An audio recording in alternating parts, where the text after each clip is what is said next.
নদিয়ার তেহট্ট চাপড়ায় কালবৈশাখীর দাপট। জেলার বিভিন্ন প্রান্তে বৃষ্টি ঝড়ের কারণে আম সহ অন্য ফসলের ক্ষতির আশঙ্কা করা হচ্ছে।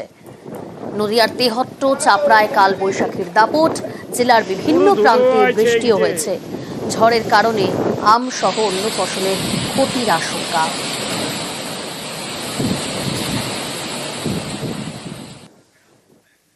আর এবার নজর রাখা যাক ওয়েদার আপডেটের দিকে। আগামী সপ্তাহে দক্ষিণবঙ্গের সব জেলাতেই বৃষ্টির পূর্বাভাস।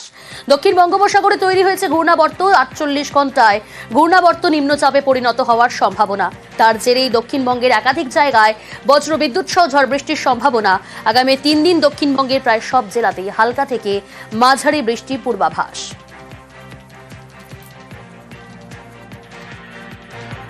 দক্ষিণ পূর্ব বে অফ বেঙ্গলের সমুদ্রপৃষ্ঠ থেকে 5.8 কিলোমিটার পর্যন্ত বিস্তৃত একটা চক্রবাত ঘূর্ণাবর্ত দেখা যাচ্ছে। এই চক্রবাত ঘূর্ণাবর্তটির প্রভাবে আগামী 48 ঘন্টায় দক্ষিণ বঙ্গোপসাগরে একটি নিম্নচাপ ক্ষেত্র হতে পারে। এই সপ্তাহে আমরা প্রতিদিনই বৃষ্টি পাবো। যে সমস্ত জেলাগুলিতে বিক্ষিপ্তভাবে দু এক জায়গায় হালকা বৃষ্টির সম্ভাবনা আছে সেই জেলাগুলি হলো মুর্শিদাবাদ, উত্তর 24 পরগনা, দক্ষিণ 24 পরগনা, হাওড়া, কলকাতা এবং পূর্ব মেদিনীপুর এবং অন্যান্য সমস্ত জেলাগুলিতে হালকা মাঝারি বৃষ্টিপাত হওয়ার সম্ভাবনা আছে উইথ থান্ডারস্টর্ম অ্যান্ড লাইটনিং।